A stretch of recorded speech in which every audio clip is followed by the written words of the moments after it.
started. So for those of you that don't know me yet, my name is Marina Manzano, and I am the Director of Procurement Contracts and Distribution Services here at Cal State University, Bakersfield. This training session is for the CSU BUY Procure to Pay system. This system is going to replace how procurement and AP process purchase orders and process vouchers, as well as how our requesters submit requisitions. So they will be inputting them in this system as opposed to the manual form that we are currently using. So before I hand it over to our trainer, I wanted to see if Mike wanted to say some words.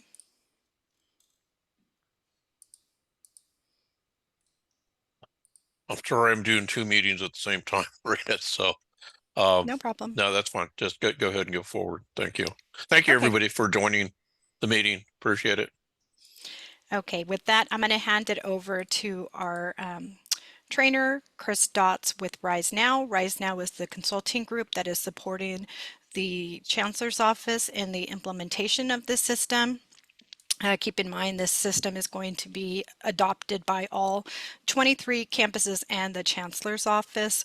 Bakersfield is in the first wave, so we are one of 9 campuses that are going to go live this year, complete this year. So far 2 campuses are live, Fresno and Chico, and then Bakersfield and SLO are going live on March the 26th. So we are about 2 weeks away from go live. And with that, I'll turn it over to Chris. All right, thanks. Thanks, Maria. Hi folks. Good morning, is it over there? Good afternoon. I'm going to stop my video and I'm going to start sharing my screen. And let me know if you can see approvers, the presentation. Look good? Okay, Yep. cool. Good. All right, good deal. So what we're going to do here is share that. Okay. So this is what we're going to be doing today in our approver training. Basic system introduction. We'll go kind of slow for that because I know some of you might not have seen this before. We'll dip into ordering a bit. I'll go kind of light on that just because I know a lot of you folks won't be ordering. You're going to be mainly approving. There is an end user training from this morning that was recorded that goes pretty deep into the ordering, which you should have access to if you ever do want to see it. Then we'll spend most of our time on the approvals, what's going to be expected of you, how you're going to do your job as far as approving orders going through. And then we'll end today on searching and reporting, as far as how to get information out of the system. So we do have a message from Steve. He's your, if you don't know, CSU's Executive Vice Chancellor and Chief Financial Officer.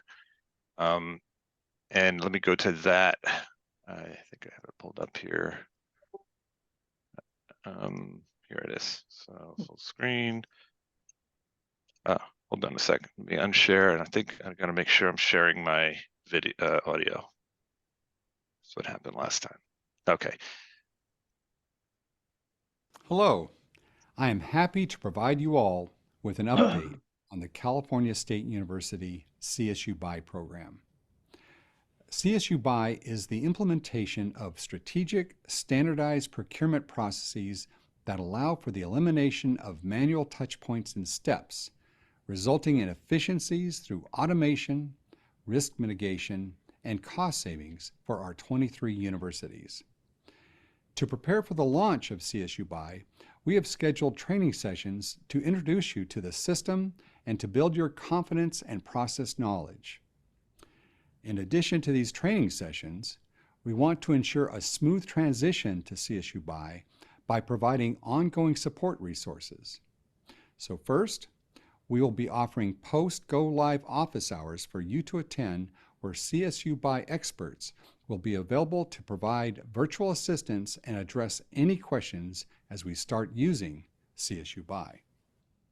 In addition, links to short support videos and quick reference guides will be provided to reinforce training fundamentals and help guide you through the system. These materials can be accessed on demand by visiting the CSU BUY Training and Resources page on the CSU BY site. And finally, your assigned campus facilitator has firsthand experience with CSU BY and a unique understanding of your specific campus's processes. They have gone through extensive training and will be able to assist you as you get to know CSU BY. If you have any questions, please contact your campus project team who can answer or facilitate resolution. We are thrilled to introduce you to CSU BY and look forward to your active participation in the training sessions. Have a great day.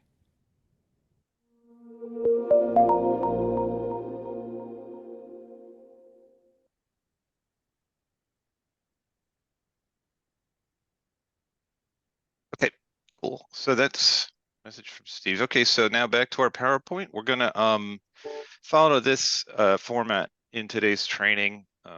Content is what's going to be on the PowerPoint slides. A lot of them are screenshots and other things.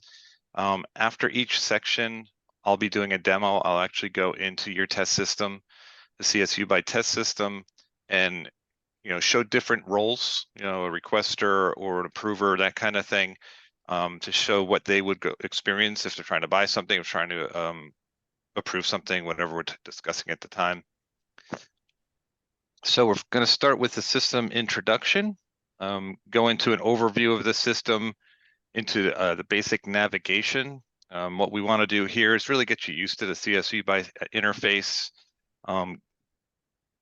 Make sure you know what we're doing this for, really, and how it's going to affect and benefit your role, hopefully. I'll explain how you're going to log into the system, as well as if you do need assistance with anything, how you can get either online help or assistance from your campus expert, basically. So I'll give you a second to read this. This is a little blurb put together by the Chancellor's Office, who's basically fronting this project.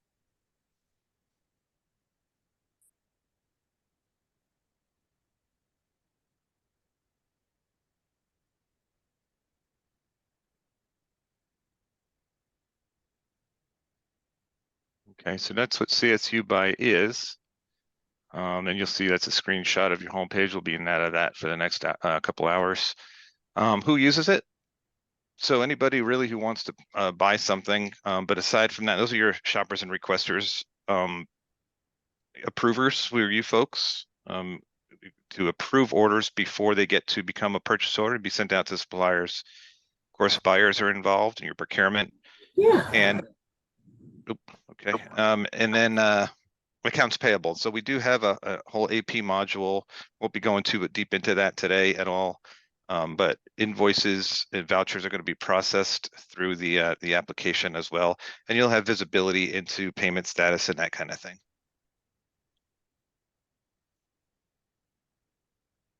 So hopefully this will make your role a little more efficient as far as your day-to-day activities. As approvers, everything's going to be online. You'll be able to be notified if something hits your approval, what we call an approval queue, if something's waiting for you to approve.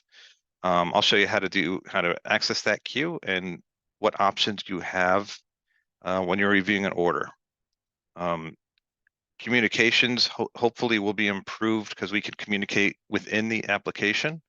So if somebody has a question on a requisition or purchase order or something, you can do comments within that purchase order, for example, send it to whoever you want, and the communication is kept within the application. So you don't have to go hunting through emails or phone messages. And our approval workflow is one of our biggest assets, I think. There's a lot of work put into it. You should only get approval duties for orders that pertain to you. So the idea is to streamline the approval process, make sure things are getting approved that should, but not hold things up for no reason. And so a lot of the work in this implementation has been put into that. And we'll dig into that in a little bit. Logging in is going to be very easy. And I don't know if anybody here has been been using the P-Card marketplace at all. It's hosted by the same software vendor called Jagger. So the interface, if you have seen that, it should look very familiar. You'll log in the same way. Basically, you'll be given a link, and you click on that link. It logs it in via a single sign-on, so you don't need another password. It'll use your credentials that you currently have at CSU Bakersfield. The system will know your role, it'll know your BU, it'll know all this stuff. It's all being loaded and sent with your ID as you log into CSU BY. But that being said, when you see me logging in and out today, I'm going to use a password. I'm a vendor, I'm not CSU, so I don't have those credentials. That's why I'm doing it that way, but don't let that throw you. You won't have to log in this way at all. So where do you get help? I'll show you in the application, there's question marks and little help, hover over features that you can, if you're not sure what a field is or something like that, you can always look at the online help. On 607. You can always look at the online inline help. There's going to be some documentation as far as quick reference guides and that kind of thing provided to you. You'll also have a campus campus admins, or it's kind of like your first line of support. If you can't find it within the app, you can go to these folks. I think Marina will probably tell you who those are at the end of this. And then, as I mentioned, the training recordings that we're doing, the documentation that have been put together, all that will be available to you. So hopefully to make this a fairly painless process, or at least that's the hope. So what we're discussing here, we'll go into shopping, and I think that's shopping and checking out are, even though some of you will do it, some of you might not, it's really what the requesters do, the end users, but it's important for you to know what they go through. So I'll do a couple of demos of that. You come in when it comes to approving the requisitions for orders. They're approved on the requisition side prior to becoming a purchase order. By the time it gets to be a PO, it's already been approved. So you really come in on this third bubble here, approve requisition. Okay, so we're going to start going into the system. First, I got a few screenshots and all, so you can start getting used to what it looks like. If you haven't been to the P-Card Marketplace, this is going to be brand new. If you've seen the P-Card Marketplace, which is really replacing, the interface looks very, very similar. But either way, I'll go kind of slow here, so I know some people haven't seen it. I'll go into the shopping dashboard. It's kind of the main place for your typical users, including approvers, I believe. AP will have their own dashboard, central receiving has their own, but I think as far as your general population, most end up on the shopping dashboard. I'll show you how to use the search feature, which is important because one of the big benefits of CSU BY is you can see everything, basically. You want to go see where an order stands, who's holding it up. You can see down to the workflow step and down to the individual. You can see payment information. You can see past purchase orders from 4 years ago.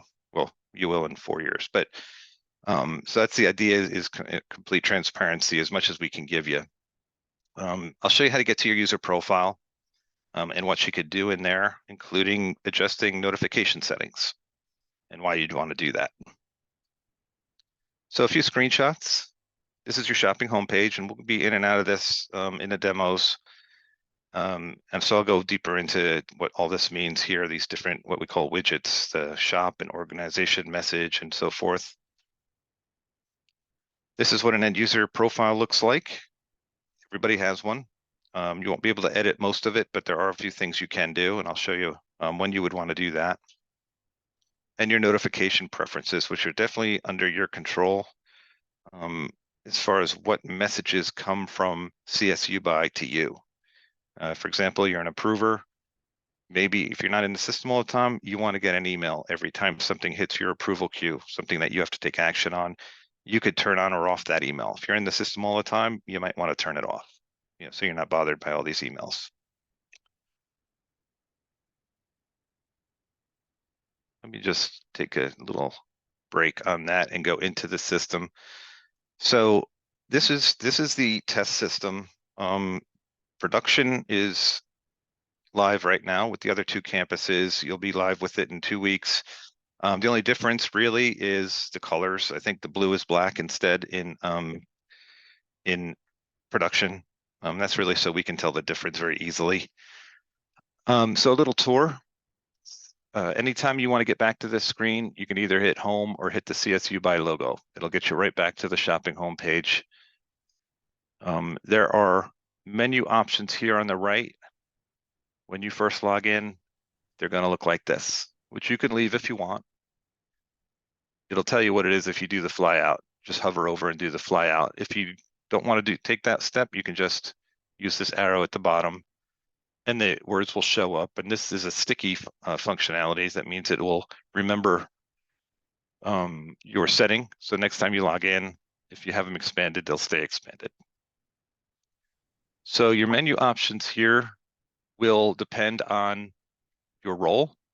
So as an approver, you might have a couple extra things that a requester won't have. A system admin will have a lot more than this. The theory is you should only be able to get 2 things that you can do, basically. If you look at this dashboard, it's really made up of a bunch of what we call, I guess, widgets. Your organization message is supported by your system admins. It could be Bakersfield specific. It's really whichever they want it to be. Typically, we put announcements in here, or links to help, or links to policy documents, announcements, that kind of thing. Hey, there's a new catalog available, check it out, that kind of thing, or the system might be going down this weekend. So this is maintained by your system admins. Right now, it's not very interesting.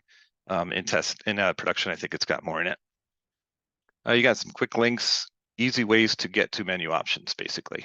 So all these things, instead of having to go find them over here, we try to put the quick links on the dashboard so that you don't have to go hunting for them. You can see there's also a CSU by help link in here as well that you can explore. So you have approvals. My approvals are here. This is your approval queue, or it's a quick view of it, basically. Right here, I can see I have 1 voucher to approve in this case. Now, this is just a requester. You folks will probably have requisitions to approve, not vouchers. There's a process for approving vouchers if it's a service that the end user has to do. That's outside of your typical approver training. Some more quick links here, some saved searches you can always put here as well, that we put here. And then your shopping options are down below. Right now in the P-Card Marketplace, we use punch-out catalogs. We'll be using them still in P2P, or in we call it P2P, CSU BY. Might be some different suppliers, might not. If you're not used to punch outs, I'll show you how it works in a minute. And we also have some forms. So you can use goods and services requests, you can request hardware and software and so forth. If it's not in a punch out, this is how you procure it, or at least request it. Most of these, all punch outs, but most of these forms create line items in a cart, which become a requisition, which become a PO. And again, I'll show you these in a bit. And then you can get to a few things here. You can search from up here at the top. And when you're searching, you can search POs, requisitions, vouchers, so forth, any of these things. This is also your cart for shopping. You get to notifications and action items here as well. Notifications are FYIs. You don't have to take action on them. Action items are things like, hey, there's a new requisition in your approval queue, you need to take action on it. So this is one way to find it. There's other ways as well. So I'm going to go into the profile. This is the user profile. You can see most of the stuff's read-only. Here you can check your role. Most of you folks will be approvers or DOA approvers. There's a difference between a regular approver and a DOA approver. I'll let you know about that. A couple things that some users do is they set their defaults. We have accounting fields in here now, accounting strings. So you can set your favorite funds, set your favorite department ID. This mostly pertains to people who are requesting things, which might be some of you folks. Just to make shopping easier, they could do the same with their deliver to address, just so that they don't have to populate it every time they put a cart together. They could always override it. One thing that might interest you is notifications. So notifications are it could be emails or just notifications up here at the top coming from CSU BUY to you. So what's going to happen is when you're first in the system, we're going to set you up with best practice notifications. For example, your approvers, we are going to turn this one on by default. And if you don't know, of course, here's that inline help. This is the one that says, send me an email every time something hits my approval queue, meaning I have to take action on it, or it's going to sit there indefinitely.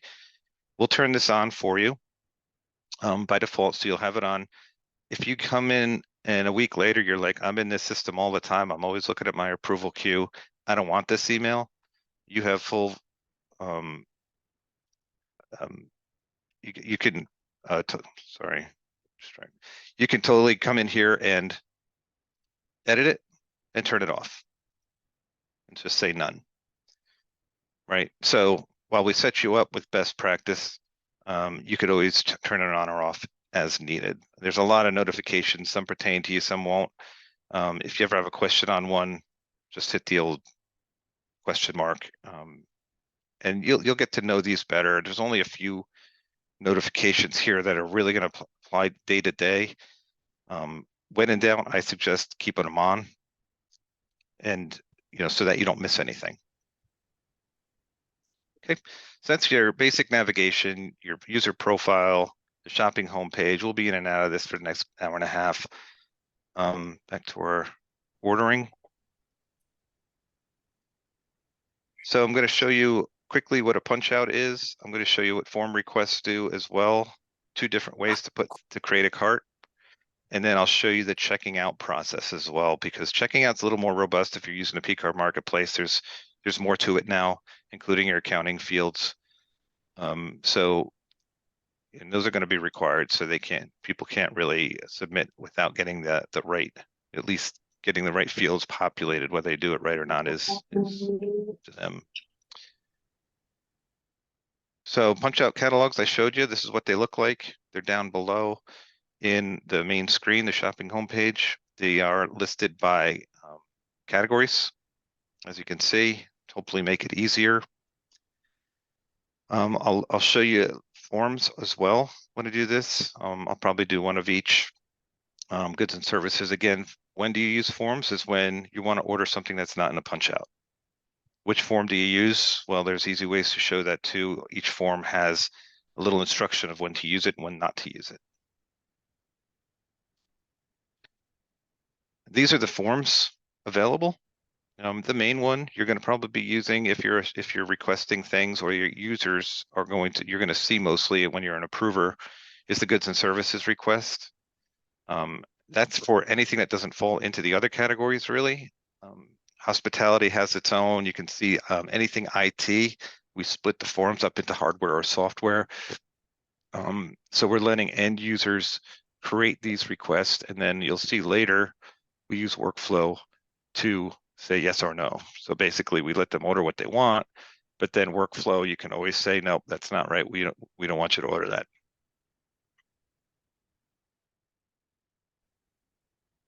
Okay, so I'll demo this. I'm still a requester. And again, I'm showing you this because it's important to know what requesters go through.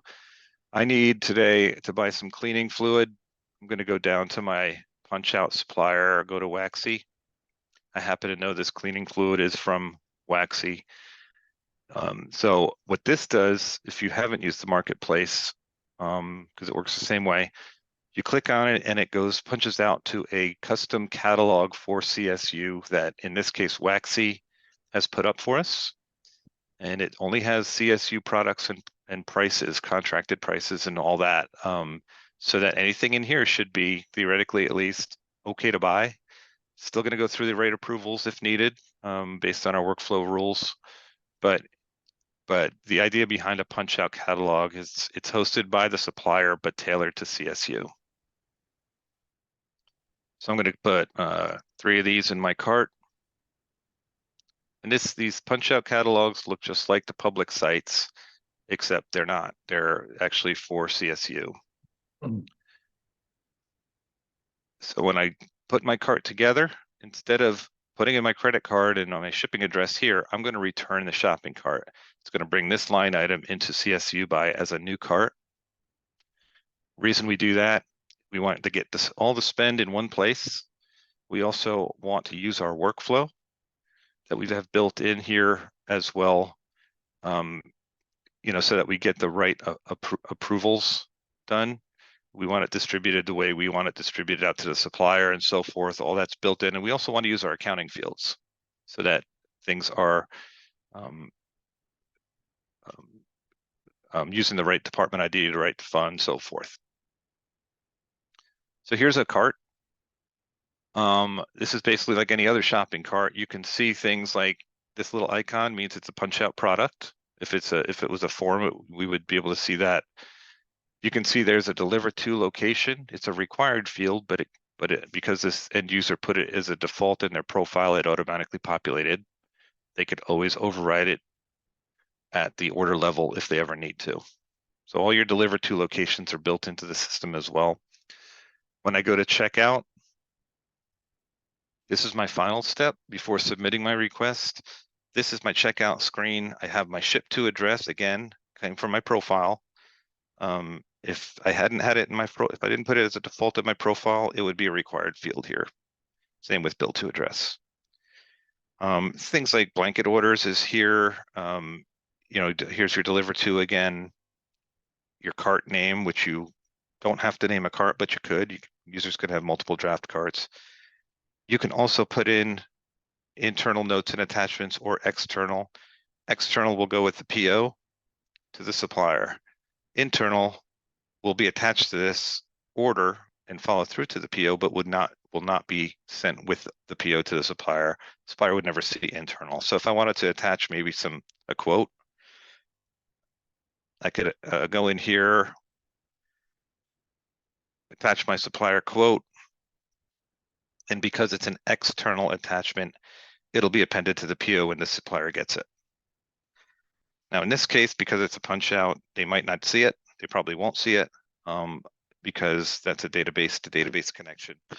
But that's the idea behind the external notes and attachments. So here's your line item, cleaning spray. It automatically knows my commodity code. My commodity code automatically dictates my account. So that mapping is in the system already. We can tell what the product is. We map it to a CSU specific commodity code, and then we map that commodity code to a campus specific account because all the campuses are using the same system, but we have it broken down. So Bakersfield's only going to be mapped to the Bakersfield account that's appropriate for that commodity. And here's where your fund and department ID come in. These are required fields, but again, this user had them defaulting. They could always override it if they want. They could even go in here and do a split.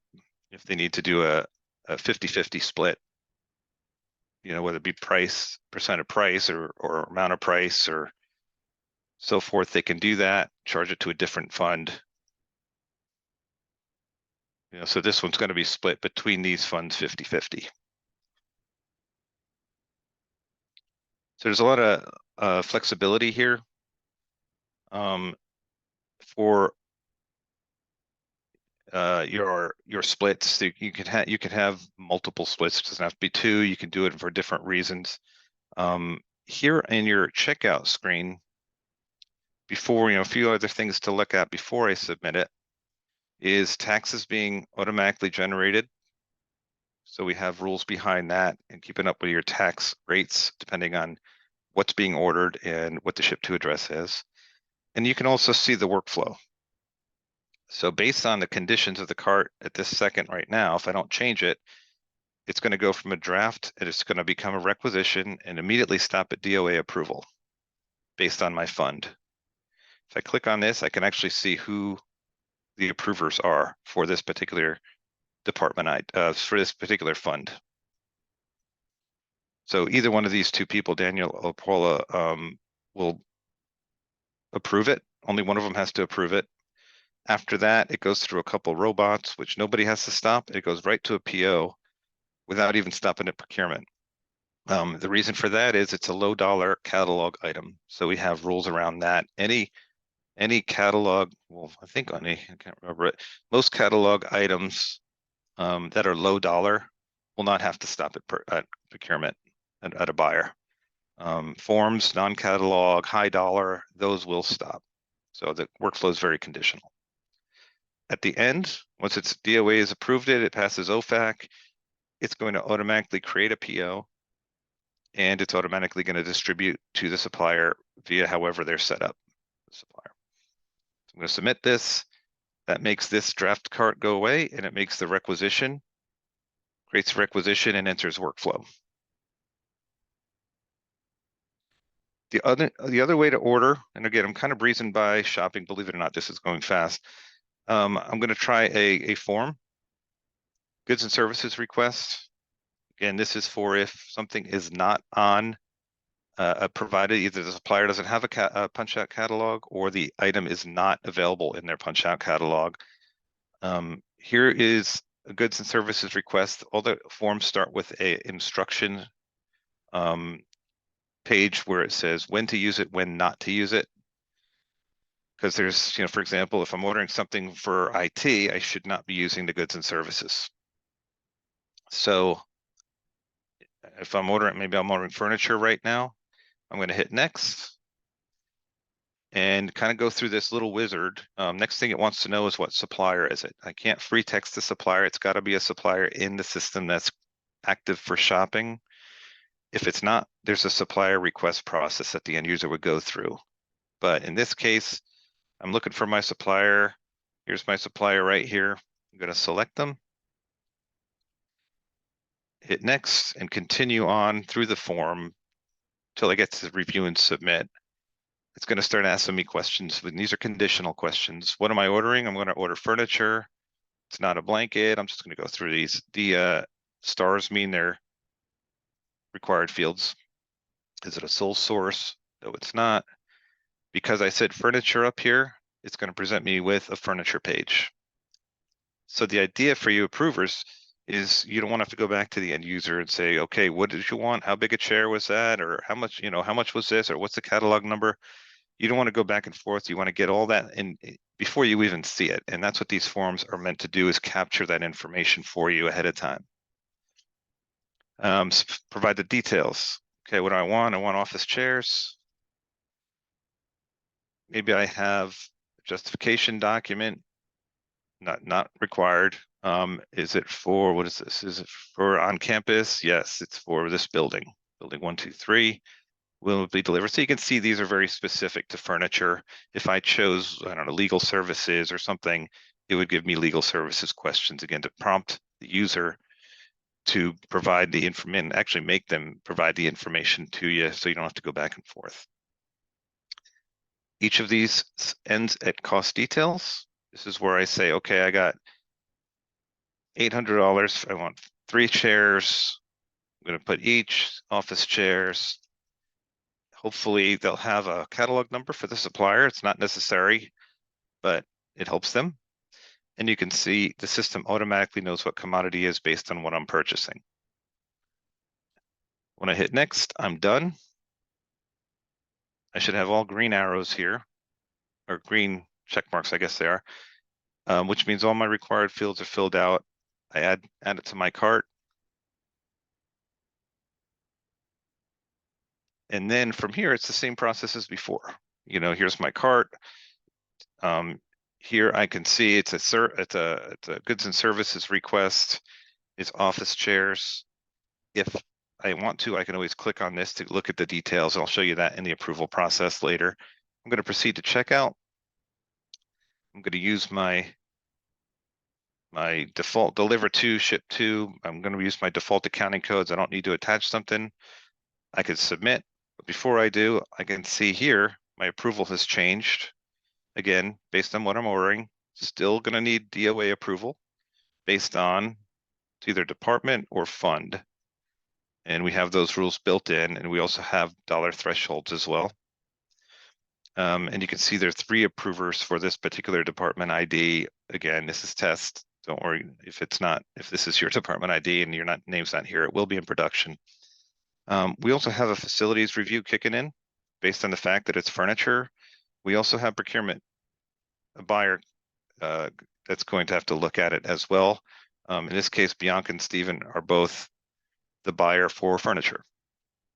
Again, test. But after that's all done, then it'll get approved. And I mean, then it'll create APO. So I submit that. And as an end user, I'm done. End users have full visibility. As I said before, if I ordered this furniture 3 days ago and I don't know where it stands, I can go in here. Well, one way I can go into requisitions, I could also say, show me my requisitions. So I can look for my furniture order, pull it up. And they can see in the workflow, if it's active, that's the step it's in. So you can see here,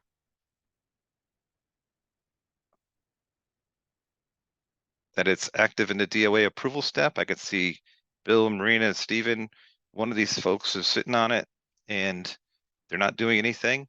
They can use the comments in the requisition. I was mentioning the comments before. If maybe I need these chairs, I really need to sit and I need these chairs by the end of the week. I could go into the comments within the requisition.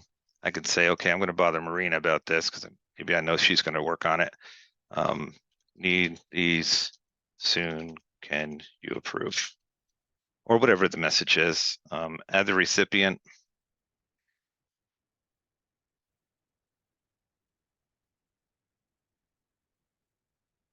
I can add a link. I could add a link or file as well, an attachment if I want to. But if I just hit check, she's immediately going to get an email with, hey, there's a comment on this requisition. Here's the comment. And not only that, but here's a link to that requisition so you don't have to go hunting for it. It also adds that to the history of the requisition. So anything that happens with a transactional document, being a requisition, a PO, a voucher, whatever, all recorded in history forever. So when you approve something, that'll be in here as well. Who approved it, what day, what time, so forth. So that's shopping. I think I hit everything. Let me see. So yeah, I'm not going to go into all the different forms. They all look very similar. Hospitality, IT software, independent contractor. The only difference is what questions are they asking. Again, trying to get all that information before it even gets to you folks. All you're going to do is look at the form and get that so you can make an informed decision of whether or not you approve. So I already did checking out, showed you all that, the accounting fields, how to submit order. You can't submit an order if you don't have all the required fields filled out. Now we're going to get into approvals where you guys come in. So the objective here is to basically show you what the approval process is. Again, a lot has been put into requisition workflow. That's really where your ordering approvals happen. There are a lot of steps. I want to make sure not all of these pertain to Bakersfield. All the campuses are using the same workflow as far as workflow steps that they have access to. And I don't have any examples. I don't know if you're not using alcohol review, for example, if you don't need that approved, or if you're doing it some other way, that step will never trigger for you. So basically, these are all the possible steps. DOA is the big one as far as financial approvals. You'll see procurement is here as well towards the end. So you have your DOA, which is based on either fund or department ID. Then you have a bunch of commodity-based approvals that you have access to. Some you're using, some you won't. And go ahead, Marina. Oh, no, you pretty much covered it. Yeah, these are all the available workflows that are in the system. Keep in mind, this system is going to be used eventually by all 23 campuses.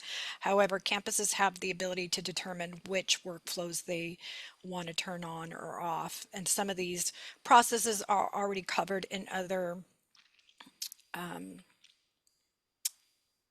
guidelines or steps that we have in place. So we've decided to turn some of these off. So I just want to point that out.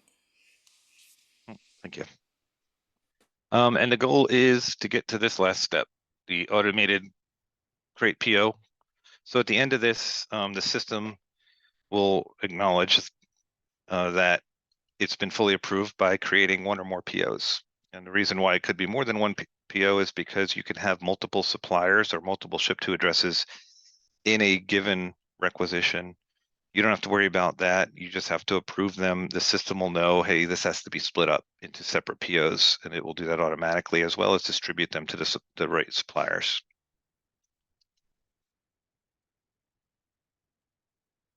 So as an approver, what do you do? Well, we'll show you how to locate your approval queue. It's really, as an approver, where you're going to live for the most part. If you're shopping, then maybe you'll be on the shopping page more, but maybe you go back and forth. I'll show you how to review a requisition and what you can do as far as actions. Approve, reject, return. You can also do a couple other things, put it on hold, forward, add comments. And I'll finish up with what happens when you go on vacation. You don't want things building up in your approval queue. So what you do is you can go and assign a substitute to approve, review, and approve in your place while you're out. I'll show you how to do that. So this is what an approval queue looks like. It's going to be unique to you. So whatever is in here is waiting for you, basically. Ideally, at the end of the day, there's nothing in here. It's a blank screen for the most part. But if there is stuff here, it's waiting for you to take action on it. If you don't, and you're the only approver, like for example, that DOA, that department ID, you're the only approver for that particular ID, then it's going to stay here indefinitely. You know, people start bugging you about it, but it's not going to go away until you take action. Here is, you know, because this is what you're going to review as far as line item details. Showed you this before in your checkout screen and in your cart. And here are some of those actions I was talking about. So this is a requisition. It's in my approval queue, for example. I can approve it. I could return to the shared folder, which means, I'll show you what that means. I could put it on hold if I'm going to work on it for a while. I could send it back to the requisitioner if I want with a comment. I could reject it as well. That'll also require a comment. I could even forward it to somebody else, which should not happen very often. What that's doing is taking it, and you're basically saying, I don't want to be the approver on here. This person should be instead. So you can forward it to that person, and the history will show all this. But if you find you're doing this a lot, it means that we have to change workflow because it's obviously not going to the right person, and we can just do that. We can do that. We just need to know about it. The difference between return and reject, they do the same thing. They send it back to the end user. Return means they can edit. It becomes a cart, a draft cart again at that point. They can edit that cart and resubmit it. So scenario there would be, you get in your approval queue, you notice they're using the wrong project ID. You can't change that as an approver. You don't really have edit rights to a requisition. There is one exception to that, which I'll show you in a bit. But so instead, you return it back with a comment to the requisitioner. We also call them requesters, same thing, saying, hey, can you change the project to XYZ and resubmit? They get it back. They change the project, they resubmit, it starts workflow over. Reject, it sends it back to them with a little message, but they cannot do anything with it. So if you think they're never ever going to order this, you can reject it. It stays in the system as a rejected requisition, but it's basically kind of like a dead document. They can't do anything with it. So the kinder way is return, but reject is sometimes justifiable.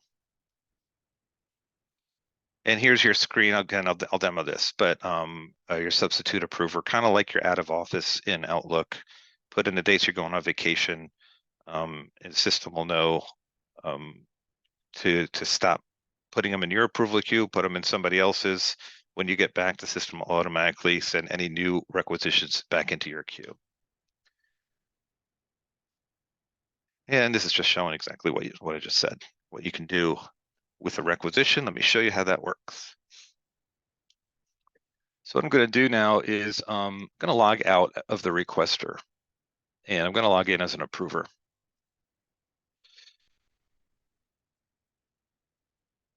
So here's my demo approver, I think that's bill approver or something like that. Same screen, shopping homepage.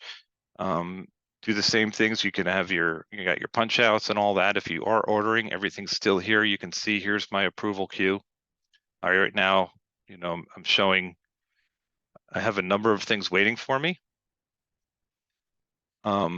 So what happens when something hits my approval queue? Well, for one thing, I get an email. If I have my emails turned on, it goes back to the notifications. So when I just placed that order before, it got to my DOA approval. I get this email right away.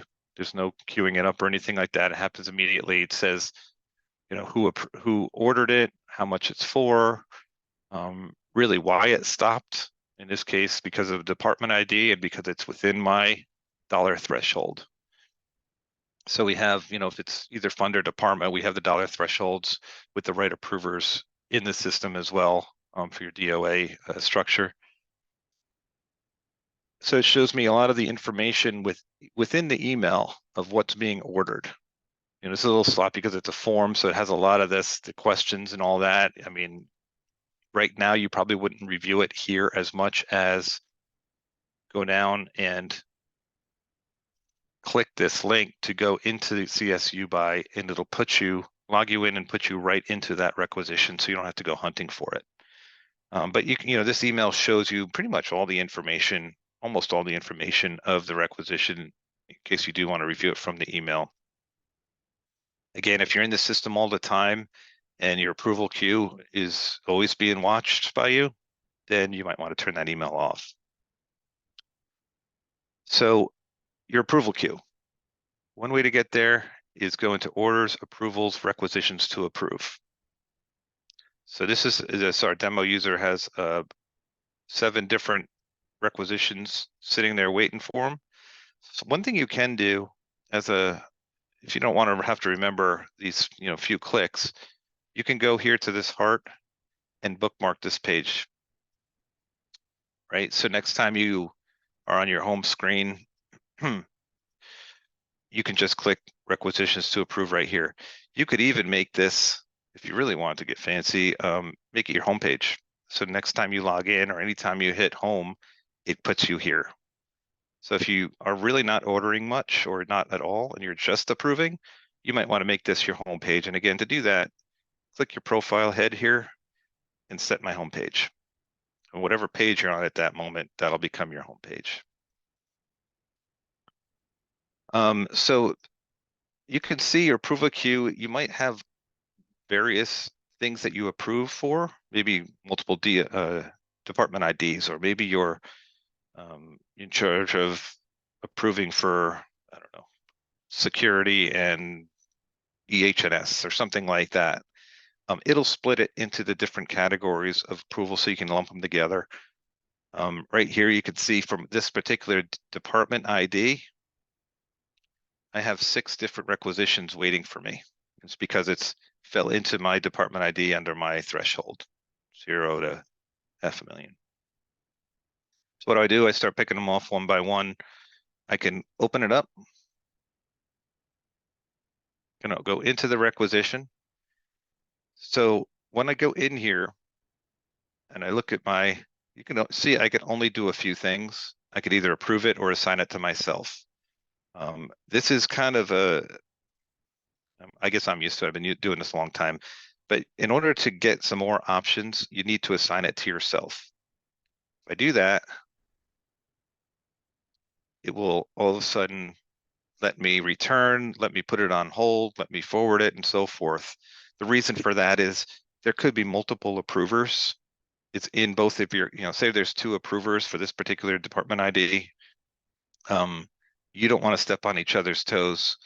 One person's trying to return it with a comment, but the other person goes to approve it at the same time. Chances are slim, but that could happen. So by assigning it to yourself, you're locking it down so nobody else could do anything with it. If you ever change your mind, return to shared folder, it unassigns it. I don't know why they don't call it unassign it, but that's just the way it is.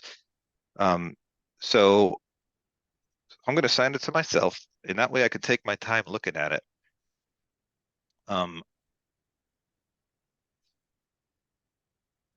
So I'm reviewing it right now. I can't really edit this. I am a DOA approver though. The only thing really a DOA approver can do is change the account. So if I go in here, you could see that all these fields are locked down except for the account. So as I mentioned before, your commodity dictates the account. If I don't think this is right for whatever reason, I can always override the account and pick I'm just going to pick one at random here. And that means that's the account that's going to be used with this order. That's really the only thing you're going to edit on this.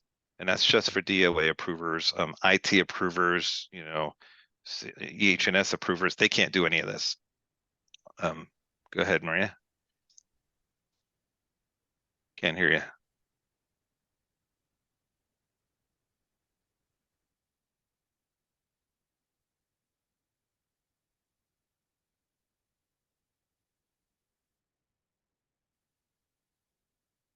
No, nothing. Oh, there you go. No, still nothing. Okay, sorry about that. There you are. Technical difficulties. I just wanted to add that we did map account numbers to commodity codes. And so we tried to take the guesswork as to what account number is appropriate. Liz in accounting and reporting services did that process. So there really shouldn't be a need for an account override. However, if you did want to put one in there, there is a workflow that will then go to accounting for review and approval for any account overrides.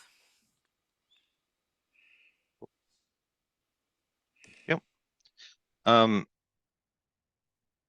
Okay, so that's the one thing you can edit in as you're approving. Very simply, I can look at this. I can actually go in here.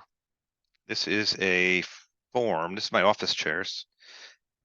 I probably want to look at that form to see what's the details. So I can click on this and it'll show me exactly what the end user put in. Again, I can't change anything, but I can see it. I can see their justification. I can see any attachments, furniture detail, so forth. One gotcha on this to remember as you're approving, when you get to this review and submit, don't click the obvious blue button. That's not the way to go. That's going to build yourself a cart with this item. You want to go back to the requisition. You'll probably make that mistake once or twice and never do it again, but it's just a poor design, I think, and that's just the way it is. So go back to requisition. You obviously didn't change anything. You just want to go back and review and approve at this point. A couple other things you could look at here. Are there any attachments? What's going to happen in the workflow if you care after I approve it as bill approver? It's going to go to facilities and procurement and so forth until it becomes a PO. So for this one, I'm just going to approve it. I can approve it, and now it's going to take it out of my approval queue. I had 6 before, now I only have 5 department ID based requisitions waiting for me. So as I approve them, it disappears from here. I'm going to do another one here. Look at the next one in line. Again, first thing I want to do is assign it to myself. And in this case, maybe I'm looking at it and I look and, oh, it needs a program. They forgot to put the program in here. Since I can't do it myself, I'm going to return it to the requisitioner or requester. Again, this gives them the opportunity to update and resubmit. Reject will not do that. So here I'm going to say, can you add the project number? Whatever, probably something more detailed than that. But when I hit save changes, this again takes it out of my approval queue. If I use my little requisitions to approve, I got system problems now. Do it this way. Now I should have now I have 4. So even though I didn't approve it, it still took it out of my approval queue. It's not waiting on my on me to take action on it. The end user immediately got notification. Requisition's been returned. And it has a little link right back to that requisition, as well as at the bottom, bill approver, which was me. Can you add the project number? So then they can go click this link. It's a draft cart now. They add the project number, resubmit. It goes back into workflow. This starts again. What else can we do? So let's go to a different one. I'm going to assign it to myself again. And if you want to put it on hold, you can. It really doesn't do too much. It really just flags it as on hold.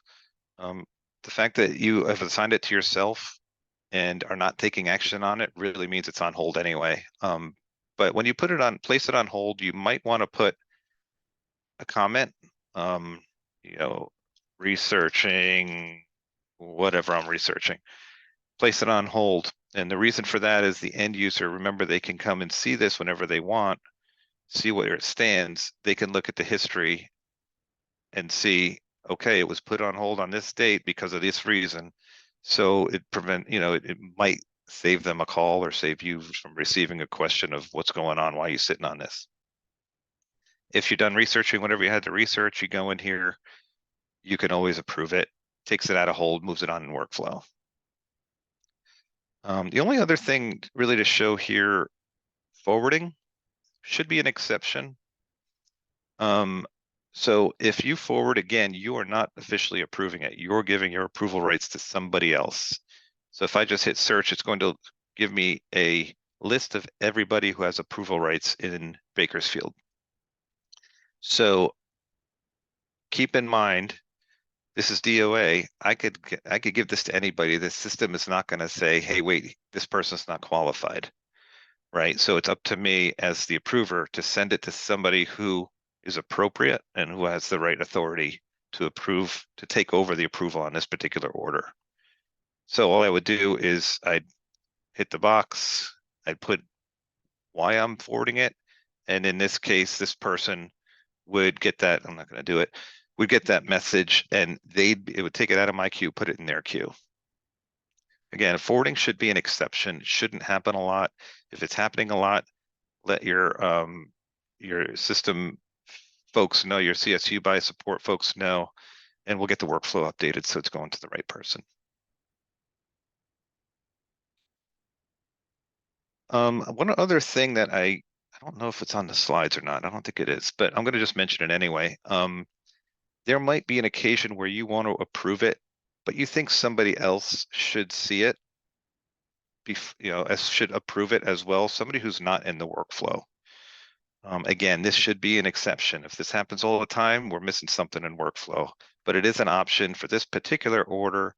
We want to add an approver in here. That's called an ad hoc approver. As an approver, you can select somebody and who select here. But anyway, you would put this person in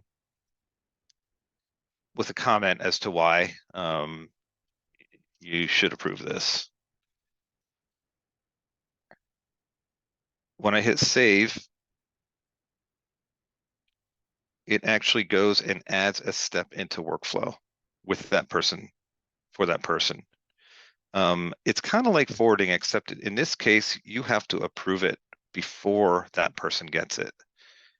So you're not giving them approval rights, you're adding them to the approval chain. So that's what ad hoc approval is. Forwarding and ad hoc approvals should be very rare, I'm hoping. But anyway, I just wanted to show you that option.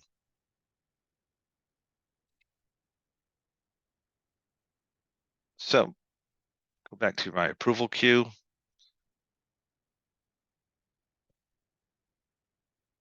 That is not working very well. Something else. So that's really how to approve, how to forward, how to reject, return, how to put it on hold, how to use an ad hoc. Those are basically your actions. The other thing I mentioned, if I'm going on vacation, what you can do, if I go to orders, approvals, assign substitute. So what this shows me as this particular approver, bill approver here, is responsible for all these different workflow rules. So all these rules are built into the application. For Bakersfield, you want a branding and logo approval. Bill approver is going to be the one to do it. So it's split up like this because theoretically you can have different substitute approvers for different conditions. What I've found mostly is somebody has a backup for whatever their duties are. I mean, and this isn't really realistic. Not sure people have branding, logo, plus legal, plus department ID.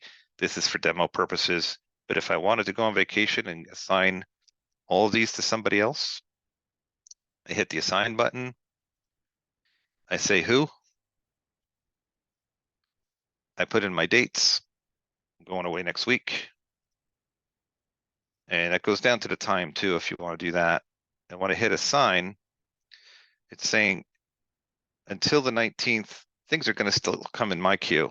But as of the 19th to the 23rd, anything coming in for my DOA approval, for example, will go to Debbie Wilson.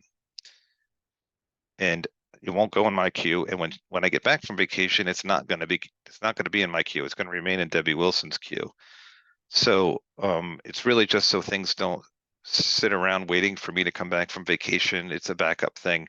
Again, just like the forwarding, it does not validate if this is an appropriate approver. It's up to you as the approver to pick the right person. If I come back from vacation early because I missed work so much, I could end substitute. And I'll just take it out. And if you forget to do this, system administrator can do this for you, but it is something to do before you're going away for an extended period of time. If it's a day or two, it's not a big deal. But if it's 3 weeks, you probably don't want your queue to build up too much.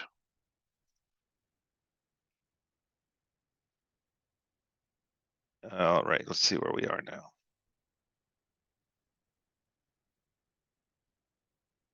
Okay, so showed you all that. Let's talk about POs for a second. We're moving on from approvals because I think we've covered it. I'm hoping you guys got a lot out of that. Purchase orders, as I mentioned before, a PO does not get created until the requisition is fully approved. Once it's approved, everything else is pretty much automated. POs are created by the system, finalized by the system, distributed to the supplier as well through one of these methods. Punch outs go CXML, and you don't really, I mean, this is just FYI, it doesn't affect you too much, I don't think. Non-punch outs like your form suppliers, they will give us either an email address or a fax, whatever they prefer. The system knows what that is and will send the PO that way.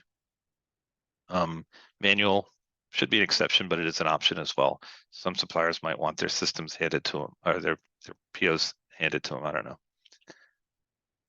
Okay, I think this might be one of our last. Yeah, I think this is our last topic here. So we're running good on time.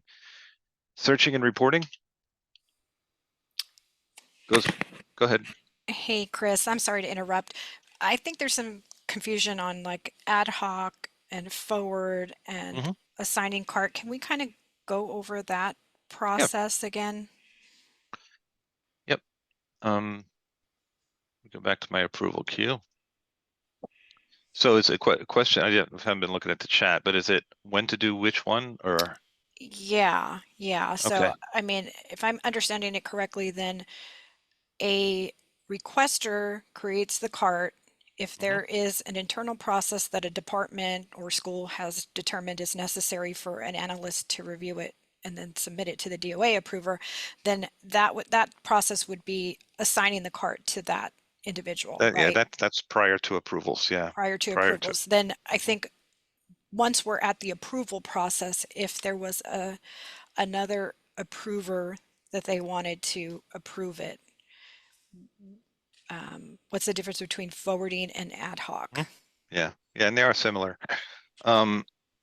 One requires you to approve it, and then it goes to the other person. The other one, you're not approving it. You're just sending it to the other person. You're giving your approval rights, and that's forwarding.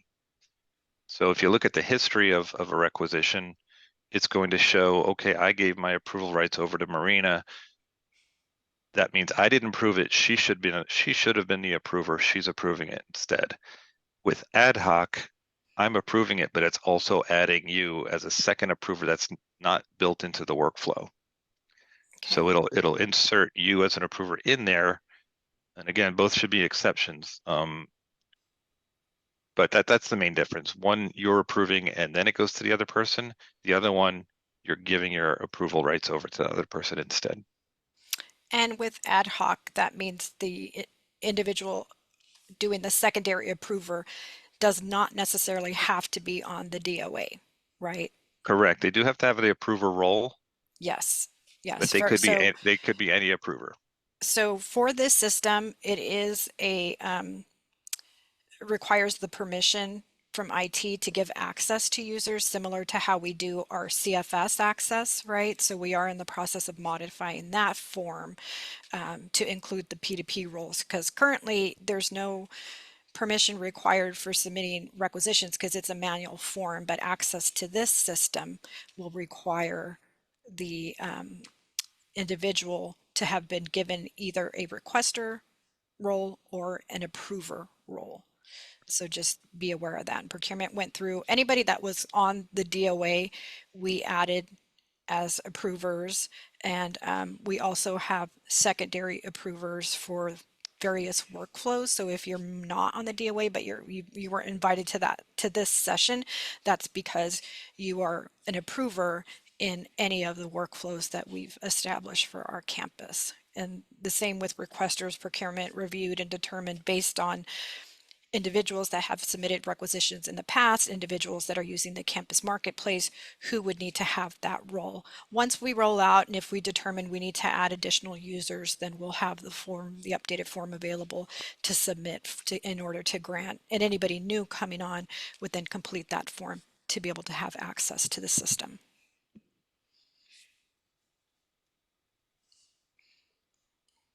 I think that's it. Thanks. Cool. All right, so let's finish up with searching, reporting. Basically what we want to do here is show you how to locate transactional documents, which are requisitions, POs, receipts, vouchers.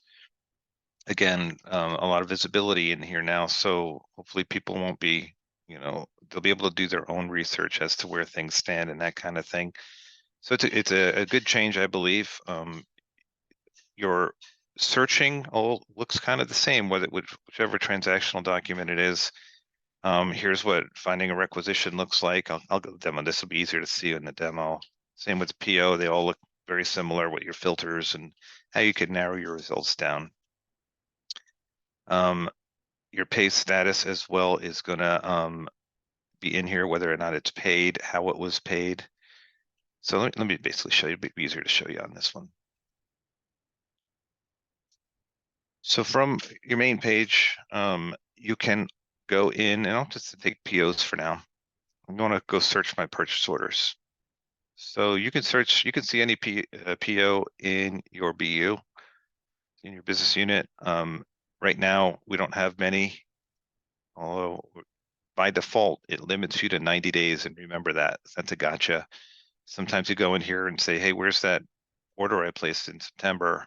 It's not in here anymore. Was it purged? No, it's because it always defaults to 90 days, and that's really done for performance reasons. But you can change it, say all, and it'll all of a sudden give you a bunch more results. A year from now, there's probably going to be tens of thousands of orders in here. You're going to want to start narrowing down a little bit better so you can find stuff. Quick filters on the left. And by the way, this format with the filters here and how this is set up is the same, no matter what you're searching. Your filters might be different, of course, based on what you're looking for, but so you can narrow it down by supplier. Show me all the Amazon orders. So it starts all of a sudden starting to narrow down my searches. All right, show me all the Amazon orders for the past, I don't know, for year to date. And so this isn't rocket science. This is just using your filters to get what you want out of this system. You can put in search if you want to put in office chairs here. Hit go. It'll show you all the office chairs orders as well. So there's filters here on the left. There's also more filters here on this little add filter. It just expands on this list.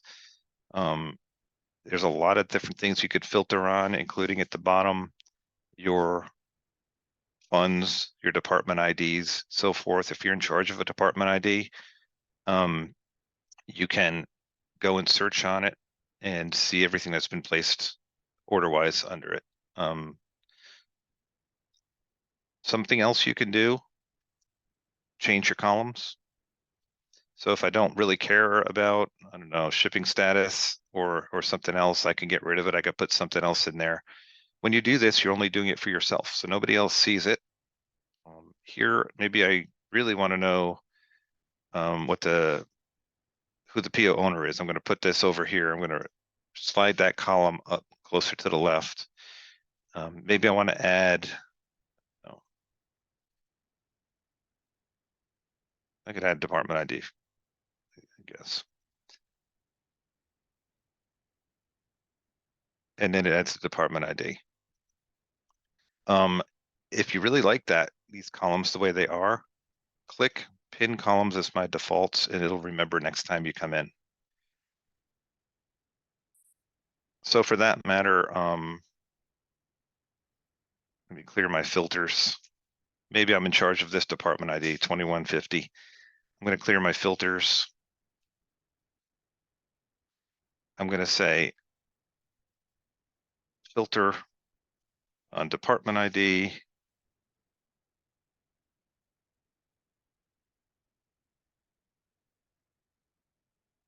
Putting that department ID in here, it's going to filter just to those orders. See, they're all the same orders. So I got multiple line items in some because these are line based. If I'm in charge of this department ID, I might want to look at this all the time without having to do those bunch of clicks. You can save your search. Save your search.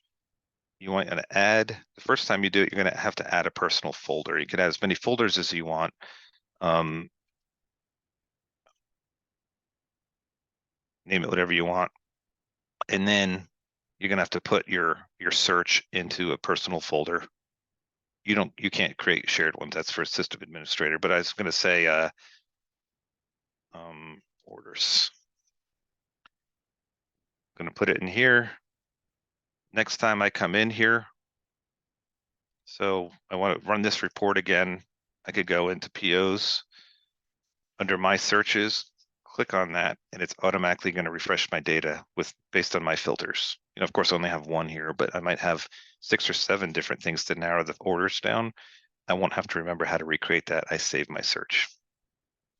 If you ever need to export this into Excel, you can do that. You use an export. Basically the idea is you filter down your search to what you want. And instead of having to go into each of these POs to look for the detail, you can actually export it all out to Excel. Go to export all. I usually use a full export. Submit it. The system's going to run. If I manage my search export, it's going to generate. It only takes a minute or something, but basically what it results is a file like this that has all my search results based on lines. So you can see there's some POs with multiple rows. That means there are multiple lines in that PO. And you can see how the data keeps going and going and going. It's got a lot of information in here. Just a way to slice and dice your transactions in Excel. might be easier sometimes than in the application. I mean, I don't know if as an approver, if you're going to do that a lot, but you have full availability if you want in the system to do it. To get what you want. You know, if I go in requisitions, same idea, looks the same. I could still build my columns when I want, save my searches, export them all. When I go into vouchers, same idea there. Something you can get from vouchers. This is basically what a voucher looks like. Very similar to a PO, a requisition. It's got more information. It's got a pay status.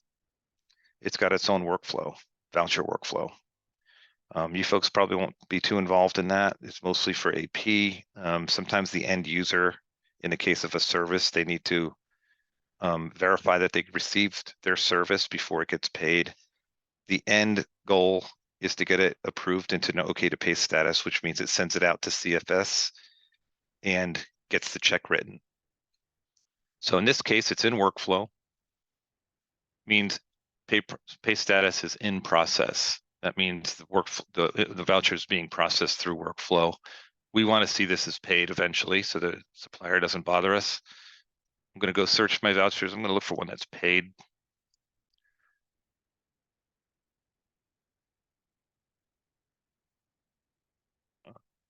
So I'm filtering by paid. And when I go into one of these that has been paid, so say Teltech Security is calling me, hey, where's this invoice? You know, 29 or 23,9,487. This could be the end user they're calling. It could be somebody, a buyer. It could be you guys. It could be anybody. You can go in here into this voucher, see that it's paid. Bad example. Shoot. Sorry, test data here. Yeah, see that it's paid, and also see how it was paid. This one was paid via ACH because that's how the supplier wants to get paid. Here's the payment record. Here's when it was paid. Here's the dollar amount that was paid and so forth. Hopefully this will make it easy to help out your vendors as well as end users who really are not sure the status of something. What happens is when a voucher finishes workflow, goes to CMS, gets the check written, there in this right here, there is a integration that sends that payment information back into here, attaches it to the voucher. So you don't have to change systems to go find payment information. So anything in production, at least, that's set to paid should have the information. If it's check, it would say the check number here. It would say paid by check and so forth. So that's your voucher payment information. And yeah, so that's basically all the information that's collected there. I just showed you that. And I demoed it, and I think we're done. Marina, what else you got? I can't think of anything off of the top of my head. I put in the chat in regards to our website that we have. We're going to be posting guides and videos and recorded sessions for anybody needing access to those training materials.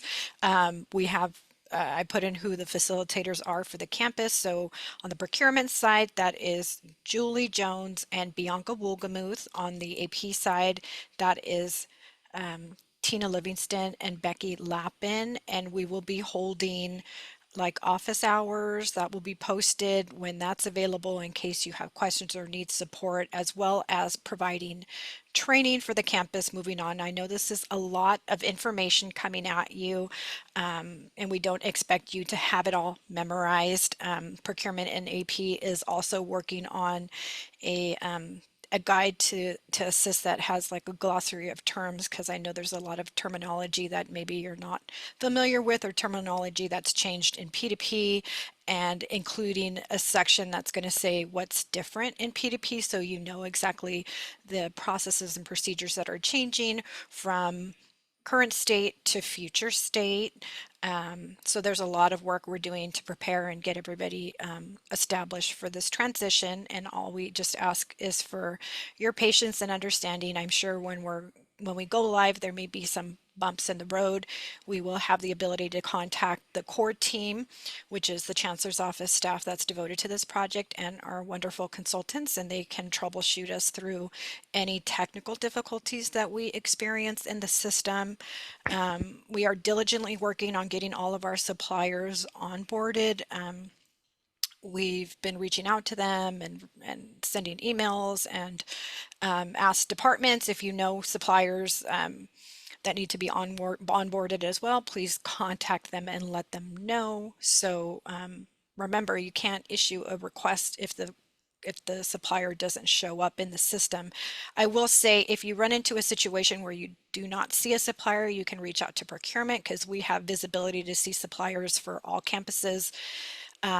As new campuses get added, there's like global suppliers, so all campuses have access to them, but then there's also local suppliers, since it doesn't make sense that a supplier in Chico who doesn't provide services in our area would be available for Bakersfield's viewing, because if that supplier was put onto a requisition and a PO was issued to them, they would then decline because they don't service our area. So just keep that in mind. While we have some time, are there any questions anybody wants to ask?